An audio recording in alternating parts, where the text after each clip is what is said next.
नमस्कार, छत्तीसगढ़ कौशल्या भूमि में आप सभी का स्वागत है। मैं हूं आपके साथ प्रज्ञा मिश्रा। बुलेटिन की शुरुआत करेंगे बड़ी और अहम खबर के साथ। तो सबसे पहले बात कर लेते हैं, बस्तर अपनी समृद्ध सांस्कृतिक और ऐतिहासिक धरोहर को सजेहते हुए विकास के रास्ते पर तेजी से आगे बढ़ रहा है।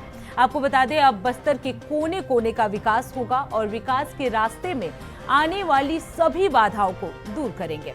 मुख्यमंत्री विष्णुदेव साय, आपको बता दें, मुख्यमंत्री विष्णुदेव साय सुशासन तिहार के अंतर्गत सुकमा जिले के तोंगपाल में आयोजित समाधान शिविर को संबोधित कर रहे थे। उन्होंने इस दौरान सुकमा जिले में 500 करोड़ रुपए से अधिक लागत के विकास कार्यों की घोषणा की और 16 करोड़ से अधिक की लागत के विभिन्न विकास कार्यों का लोकार्पण कर क्षेत्रवासियों को बड़ी सौगात दी। इस अवसर पर त्रिस्तरीय पंचायती राज संस्थाओं के जनप्रतिनिधि, मुख्यमंत्री के प्रमुख सचिव सुबोध कुमार सिंह और मुख्यमंत्री के सचिव डॉक्टर बसवराज भी उपस्थित रहे। एक कावरा कोपा ग्राम पंचायत है, वहाँ पर 12 मीटर स्पान पुलिया निर्माण के लिए 35 लाख रुपया लगेगा। तो 35 लाख रुपया की हम घोषणा कर रहे हैं। ग्राम पंचायत जेमेर, वहाँ 12 मीटर पुलिया निर्माण जेमेर से कोलो कोटा मार्ग पर ये 35 लाख अनुमानित लागत है, तो उसकी भी हम घोषणा कर रहे हैं। हमीरगढ़ पंचायत में सौर समाज सामाजिक भवन, इसके लिए 30 लाख रुपया की हम घोषणा कर रहे हैं। एक कहाकवाड़ा, वहाँ 1 नग 4 मीटर का पुलिया और एक 3 नग 2 मीटर का पुलिया, इसके लिए 35 लाख रुपया का घोषणा कर रहे हैं। तोंगापाल में स्व सहायता समूह के लिए प्रशिक्षण भवन, इसके लिए 25 लाख रुपया का घोषणा। और सीसी रोड एक है 400 मीटर, उसके लिए 16 लाख का घोषणा मारेंगा पंचायत में है। आयता घर से राउतपारा तक सीसी रोड, उसके लिए 16 लाख। एलेंगनार पंचायत में नवीन पंचायत भवन, उसके लिए 25 लाख। एक 2 मीटर पुलिया निर्माण के लिए 6.5 लाख। ग्राम पंचायत धोबनपाल के देवगुड़ी स्थल में 200 मीटर बाउंड्री वाल, इसके लिए 10 लाख। ग्राम पंचायत ओलेर के प्राथमिक शाला सीतापाल में 150 मीटर बाउंड्री वाल, इसके लिए 8 लाख। ग्राम पंचायत धोबनपाल से बारसे रास में 4 मीटर का 2 नग पुलिया, इसके लिए 16 लाख रुपया की घोषणा। और एक झीरम नदी विपर्तन योजना, एक बोल रहे थे ना, नहर मांग रहे थे, तो नहर निर्माण के लिए 1 करोड़ 50 लाख। तो इससे अच्छा नहर बनेगा तो हमारे किसानों के खेत में पानी पहुंचेगा।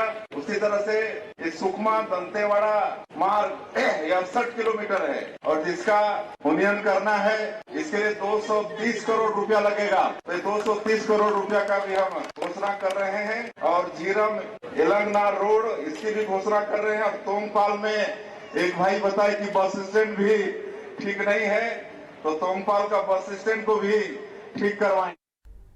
अब रुक करते हैं अगली खबर की। मुख्यमंत्री विष्णुदेव साय धमतरी जिले के पुरानी मंडी प्रांगण के समाधान शिविर पहुंचे, जहां रिमझिम बारिश के बावजूद समाधान शिविर में सीएम के स्वागत में जन सैलाब जो है वो उमड़ा हुआ था। वहीं मुख्यमंत्री को अपने बीच पाकर लोगों ने खुशी जताई। सीएम ने शिविर में आमजनों से योजनाओं के बारे में चर्चा की और स्टॉलों का भी अवलोकन किया। तो आपको बता दें, रुद्री में मुख्यमंत्री का हेलीकॉप्टर जो है वो उतरा, जहां सुशासन तिहार के समाधान शिविर में सीएम जो है वो शामिल हुए। इस दौरान लोगों का हुजूम जो है वो देखने को मिला। सीएम का भव्य स्वागत जो है इस दौरान किया गया। तो शिविर में आमजनों से योजनाओं के बारे में चर्चा की गई।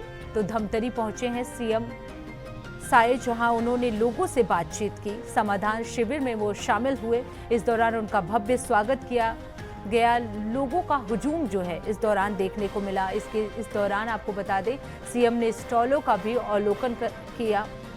तो शिविर में आमजनों से योजनाओं के बारे में चर्चा करते हुए सीएम साय जो हैं वो नजर आए। मुख्यमंत्री को अपने बीच पाकर लोगों में भी काफी खुशी जो है वो देखने को मिली। तो आपको बता दें, इस दौरान जन सैलाब जो है वो देखने को मिला। सीएम साय जो है वो धमतरी पहुंचे हैं, जहां वो एक शिविर में शामिल हुए। शिविर के दौरान उन्होंने आमजनों से योजनाओं के बारे में भी बातचीत की। स्टॉलों का अवलोकन भी किया। जो स्टॉल जो है लोगों द्वारा लगाए गए थे उसका अवलोकन किया, जानकारी ली। कई योजनाओं जिन योजनाओं के बारे में चर्चा की, उस दौरान उनके अधिकारीगण भी जो है वो मौजूद रहे। तो रुद्री में सीएम साय का हेलीकॉप्टर उतरा। सुशासन तिहार के समाधान शिविर में वो शामिल हुए थे। इस दौरान उन्होंने आम जन से बातचीत भी की, योजनाओं के बारे में चर्चा भी की। छत्तीसगढ़ में जो भी योजनाएं चलाई जा रही हैं उनके बारे में लोगों से जानकारी ली। इन योजनाओं से लोगों को क्या कुछ लाभ हो रहा है इसके बारे में भी विस्तार से जानकारी ली। तो आपको बता दें, शिविर में आमजनों से मुलाकात की सीएम साय ने। इस दौरान लोगों का हुजूम जो है वो देखने को मिला। सबने सीएम को अपने बीच पाकर खुशी जताई।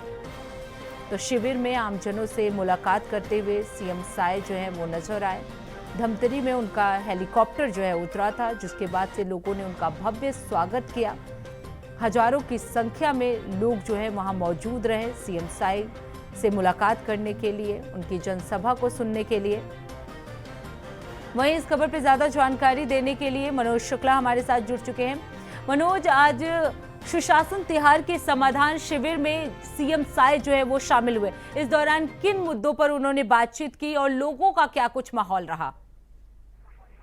जी आपको बता दूं कि छत्तीसगढ़ में सुशासन तिहार का दूसरा चरण आज समाप्त होने वाला है। आखिरी दिन इसको कहा जा सकता है। और ऐसे में सीएम साहब जो है सुशासन तिहार के माध्यम से सरकारी योजनाओं का फीडबैक जनता से लेने का प्रयास हर जगह पे कर रहे हैं। आज सीएम साहब की डेली का रूटीन था कि वो किसी जिले में औचक निरीक्षण के लिए उनका हेलीकॉप्टर उतर जाता था। तो उसी के तहत आज अंतिम दिन धमतरी जिले से पहुंचे हैं।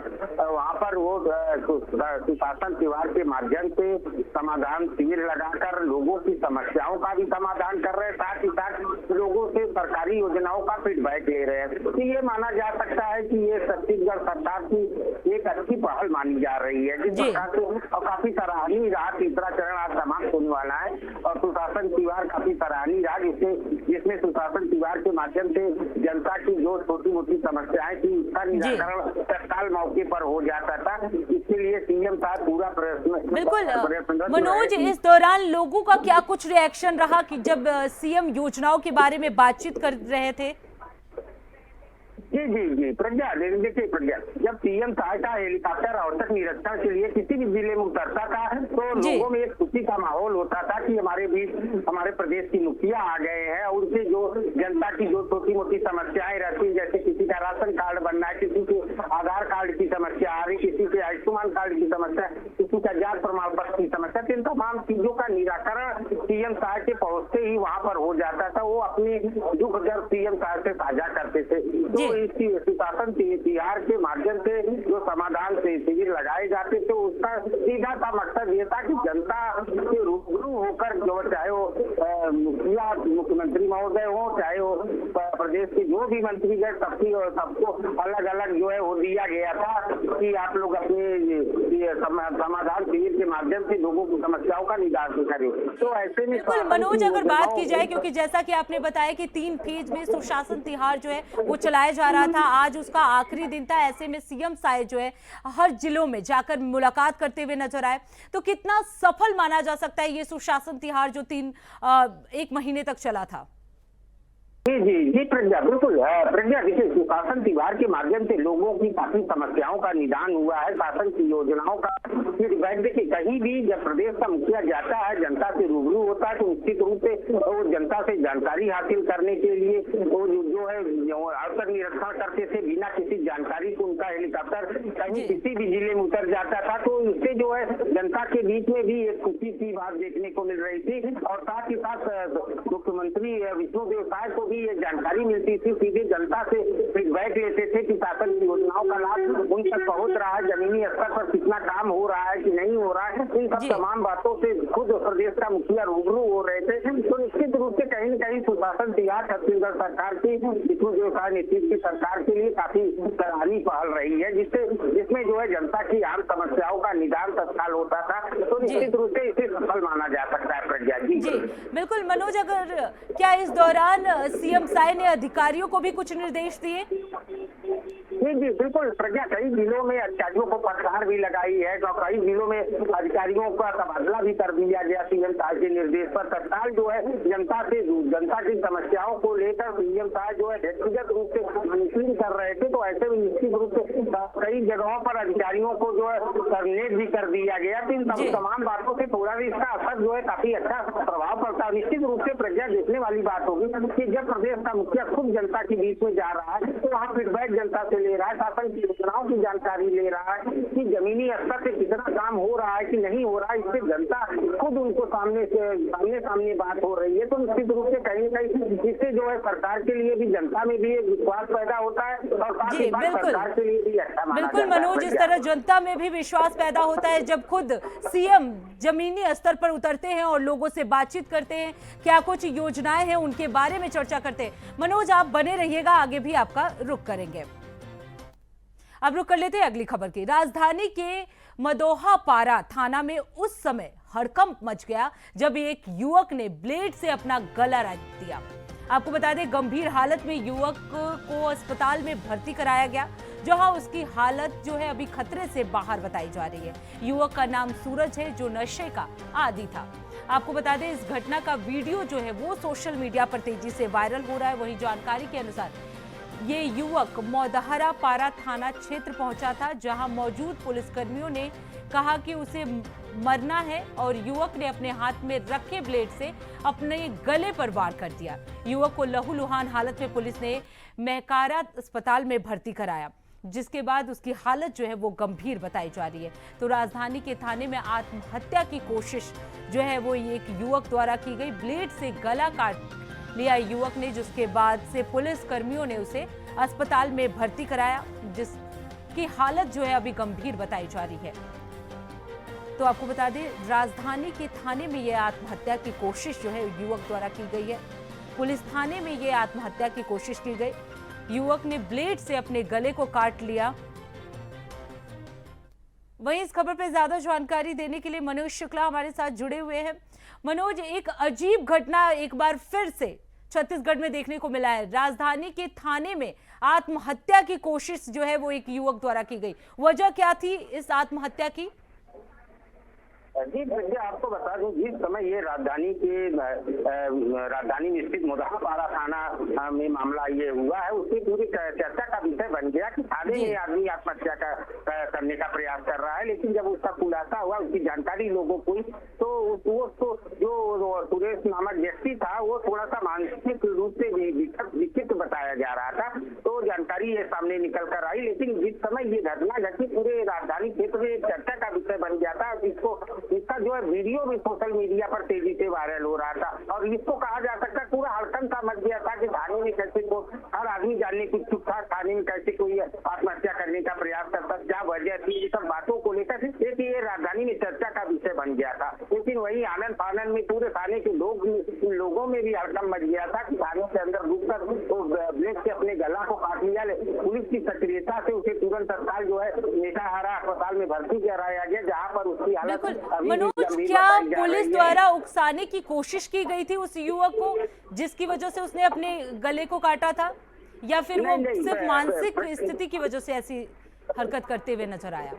जी प्रज्ञा, देखिए आपको पूरी जानकारी दे रहा हूँ कि वो उस पुलिस को थाने की नौबत ही नहीं आई। वो थाने में घुसा है, वो घुसते ही जो है पुलिस लोग समझ भी नहीं पाए थे, जो वहाँ पुलिसकर्मी थे थाने में जो बैठे रहते हैं, उसको उन लोगों को समझ में भी नहीं आया। वो युवक किस काम से वहाँ आया था। वो आते ही जो है पहले थोड़ा सा इधर उधर वो ताक झाक किया, उसके बाद जो है ब्लेड निकालकर जो है पुलिस की सक्रियता इसमें देखने को मिली है। प्रज्ञा की पुलिस तत्काल जो है गंभीरता को समझते हुए आनंद में उसे राजधानी के मेटाहारा अस्पताल में भर्ती कराया गया, जहां खतरे से बाहर भी बताया जा रहा है। वो आदमी सुरेश नामक व्यक्ति है, वो जो वही राजधानी का ही निवासी है व्यक्ति।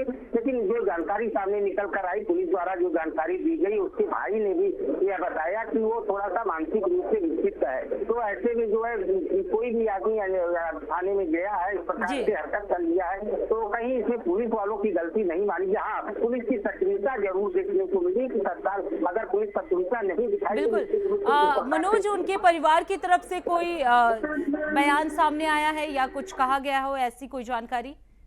जी जी बिल्कुल प्रज्ञा, उसके जो मानसिक विकसित आदमी का सुरेश, उसके भाई का बयान सामने आया है कि भाई उसका जो है पहले से ही जो है मानसिक रोग से ग्रसित है, इस वजह से वो आए दिन अक्सर ऐसी घटनाएं करता रहता है। तो निश्चित रूप से कहीं न कहीं जो है मामले को फिलहाल पुलिस ने मामला दर्ज कर जो है जांच पड़ताल में पुलिस जुटी हुई है कि वास्तविकता इसका क्या है। पुलिस अपनी तरफ से पूरा प्रयास कर रही है और निश्चित रूप से पुलिस इसका खुलासा जल्दी करने की बात कर रही है। जी, बहुत बहुत धन्यवाद मनोज इस खबर पे विस्तार से जानकारी देने के लिए।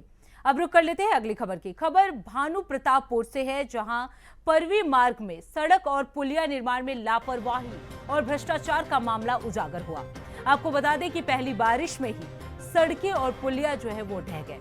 ये मामला लोक निर्माण विभाग और ठेकेदारों की मिलीभगत का परिणाम बताया जा रहा है। वहीं जब इस विषय में जिम्मेदार अधिकारी से बयान लेने की कोशिश की गई तो उन्होंने कहा कि सड़क तो अभी नहीं बनी है, सही से चिपकी नहीं थी, इसलिए पहली बारिश में ही ऐसा हो गया। हर जगह ऐसा होता ही रहता है और हम उसकी मरम्मत करवा देंगे। ये बयान जो है वो पुलिस की तरफ से दिया गया, आपको बता दें। लेकिन ये बयान अब सवाल उठा रहा है कि आखिर क्या ये सड़क निर्माण की गुणवत्ता को ऐसे ही जाहिर किया जाता है? क्या ये लोक निर्माण विभाग एक और सवाल नहीं खड़ा करता? विभागीय अधिकारी का बाइट न देना और उच्च अधिकारी का फोन न उठाना ये दर्शाता है कि विभागीय अधिकारी और इंजीनियरों की अनदेखी के कारण जनता को अच्छी सेवाएं नहीं मिल पा रही हैं। तो आपको बता दें, भानु प्रतापपुर जिले का ये पूरा मामला है, जहां विकास कार्यों में लापरवाही जो है वो साफ देखी जा सकती है। सड़क बने कुछ दिन भी नहीं हुए थे और ये सड़क जो है वो उखड़ गया।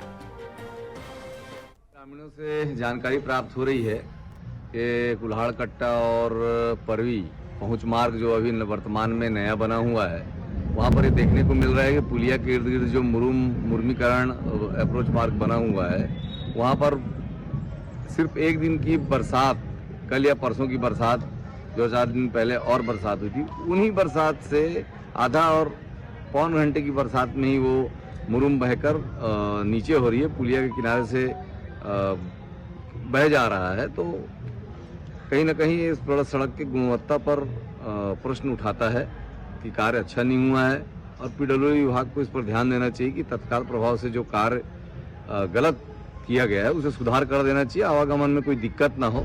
एक तरह से देखा जाएगा तो कहीं ना कहीं ये भ्रष्टाचार की भेंट चढ़ा हुआ हमको प्रतीत होता है और हम ग्रामीणों के साथ मिलकर अभी लोक निर्माण विभाग तथा तो फिलहाल रुकते एक छोटे से ब्रेक के लिए। ब्रेक के बाद जल्द लौटेंगे, देखते रहिए इंडिया वॉइस। तो ब्रेक के बाद एक बार फिर आप सभी का स्वागत है। रुक कर लेते हैं खबरों की ओर। खबर जशपुर से है, जहां बिना वीजा पासपोर्ट के जशपुर की वादियों में सैर कर रहे नाइजीरियन मूल के एक विदेशी नागरिक को पुलिस ने गिरफ्तार कर लिया है। आपको बता दें कि विदेशी मूल का आदमी अपनी एक महिला मित्र के साथ यहां घूमने आया था। पुलिस को जैसे ही भनक लगी, पुलिस एक्शन में आ गई। बगैर वीजा पासपोर्ट के अवैध रूप से जशपुर में घूम रहे नाइजीरियन मूल के नागरिक को पुलिस ने गिरफ्त में ले लिया है। जानकारी के मुताबिक नाइजीरियन को जशपुर के गम्हरिया से हिरासत में लिया गया है। वो अपनी एक महिला मित्र के साथ दुलदुला इलाके की खूटी टोली में घूमने आया था। इस मामले में विदेशियों के विषयक अधिनियम 1946 की धारा 14 के तहत कार्रवाई की गई है। तो आपको बता दें, बिना वीजा पासपोर्ट के वादियों में सैर कर रहे विदेशी बाबू यानी नाइजीरियन मूल के नागरिक को गिरफ्तार कर लिया गया है। महिला मित्र के साथ वो सैर करने आया था। इस दौरान पुलिस को इसकी सूचना मिली और पुलिस ने एक्शन लेते हुए उस नाइजीरियन नागरिक को गिरफ्तार कर लिया है।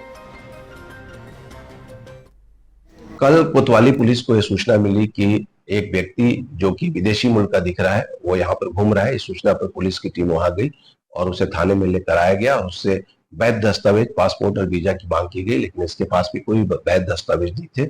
इसके खिलाफ में पासपोर्ट अधिनियम की धारा 14 के तहत मामला पंजीबद्ध कर लिया गया और इसे हिरासत में लेकर पूछताछ करने के बाद जो बात सामने आई उसके हिसाब से इसका कहना है कि ये दिल्ली में रहता है। वहां अब रुक करते हैं अगली खबर की। खबर जशपुर से है, जहां स्वास्थ्य व्यवस्था बदहाल है।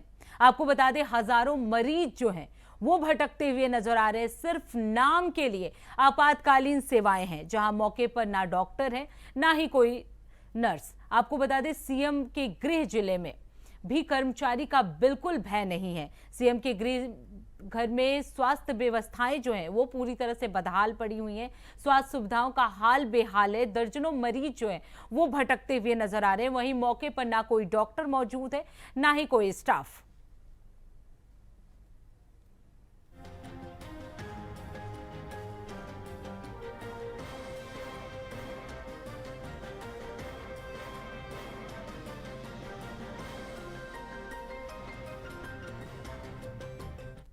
यहाँ डॉक्टर नहीं है अभी, 5 बजे के बाद भी डॉक्टर नहीं रहते। तो आपातकालीन में भी नहीं है, नहीं है। तो क्या बोल रहे हैं कि स्टाफ अब घर चल रही है, छुट्टी हो गई, घर चल दी, छुट्टी हो गई है, 4 बजे के बाद छुट्टी हो जाता है। तो आपातकालीन में रहने का रहता है ना, तो 24 घंटे सेवा रहता है इसमें भी नहीं है, कोई डॉक्टर नहीं, नर्स लोग नहीं करते। क्या कहना चाहेंगे आप? ये मुख्यमंत्री का गृह जिला है। अब रुक करते हैं अगली खबर की। खबर बालोद से है, जहां ग्राम परकी भाट के नवनिर्वाचित सरपंच नृपेंद्र यादव की गंदी नीयत जनता के सामने आई है। आपको बता दें कि नौकरी लगाने के नाम से पैसे या पैसे की बजाय कुछ और कहकर उन्होंने अपनी डिमांड रखी, जिसका ऑडियो तेजी से वायरल हो रहा है। आपको बता दें ये पूरा मामला परकी भाट का है, जहां रहने वाली एक विधवा महिला जिसने नई संचालित आंगनबाड़ी केंद्र के लिए कार्यकर्ता और सहायिका के रिक्त पदों पर भर्ती प्रक्रिया होने को थी। महिला ने बताया कि भर्ती प्रक्रिया में साफ लिखा था कि जो महिला विधवा है, परित्याग हो, ऐसे महिला को पहले प्राथमिकता दी जाएगी। महिला का नाम पहले लिस्ट में आ जाता है। जैसे ही इसकी जानकारी सरपंच को मिलती है, वो तुरंत महिला का नंबर निकलवाकर महिला को कॉल करता है। नवनिर्वाचित सरपंच नृपेंद्र यादव बात करते हुए बताता है कि नौकरी लगा दूंगा, बदले में मुझे पैसे चाहिए। महिला ने कहा कि मेरे पास पैसे तो नहीं है। अभी तो सरपंच ने कहा कि बदले में कुछ और की डिमांड रखी जा सकती है। आपको बता दें गलती से ये सारी बातें महिला के फोन में रिकॉर्ड हो गई, जिसके बाद से ये एक्शन लिया गया। तो आपको बता दें नवनिर्वाचित सरपंच की ये नीयत जो है वो सामने आई। सारी बातें जो है वो मोबाइल में रिकॉर्ड हो गई। ऑडियो जो है वो तेजी से अब वायरल हो रहा है।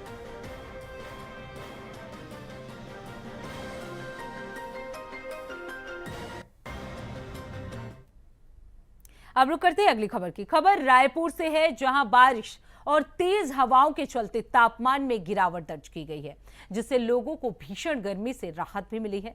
आपको बता दें राजधानी रायपुर, बस्तर सहित कई जिलों में सुबह से ही झमाझम बारिश हो रही है। साथ ही तेज हवाओं के कारण मौसम खुशनुमा भी हो गया है। अगर आप घर से बाहर निकलने की योजना बना रहे हैं तो छतरी या रेनकोट जरूर अपने साथ रखें, ताकि किसी भी असुविधा से बचा जा सके। आपको बता दें आने वाले कुछ दिनों में तापमान में फिर से बढ़ोतरी होने की भी संभावना जताई जा रही है। वहीं आज की बात की जाए तो आज कई इलाकों में पारा चढ़ने भी लगा है। अगले 4 दिनों में गर्मी जो है वो फिर से परेशान कर सकती है। मौसम विभाग ने इस बीच 2 से 4 डिग्री तक तापमान बढ़ने की संभावना भी जताई है।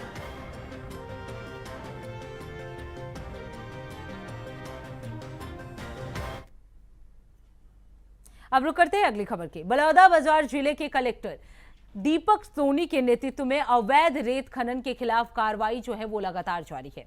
आपको बता दें कलेक्टर के निर्देशानुसार जिले का संपर्क केंद्र कंट्रोल रूम काम कर रहा है अपने हिसाब से, जहां अब तक 32 शिकायतें जो हैं वो प्राप्त हुई हैं, जिन पर संयुक्त टीम द्वारा कार्रवाई की जा रही है। आपको बता दें संपर्क केंद्र से दूरभाष के माध्यम से अवैध रेत खनन के विषय में ओटेबंद क्षेत्र से 6, चक्कर वाई खैरकाट शिवनाथ नदी में 7 और माना कोनी क्षेत्र से 2 और दतान महानदी क्षेत्र से 15 और इसके अलावा कई जगहों से इस प्रकरणों में कार्रवाई जो है वो की गई है।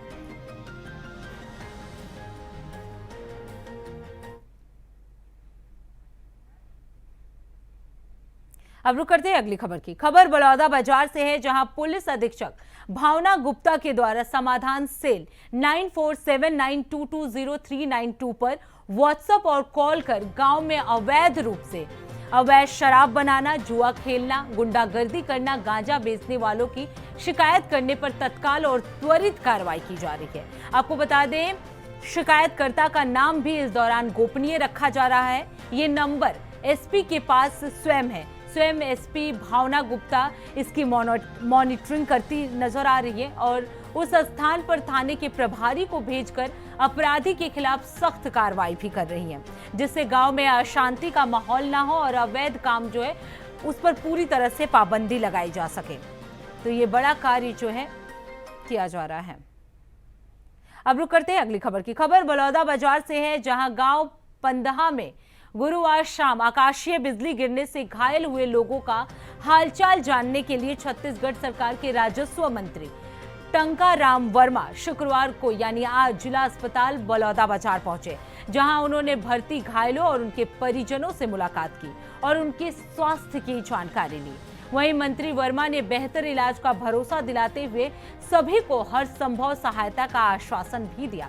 साथ ही बांदा में जाकर मृतक प्रति कोसले के परिवार से मिले और उन्हें 4 लाख की सहायता राशि का चेक भी दिया। तो फिलहाल छत्तीसगढ़ कौशल्या भूमि में इतना ही। देश दुनिया की तमाम बड़ी खबरों के लिए देखते रहिए इंडिया वॉइस। तब तक के लिए नमस्कार।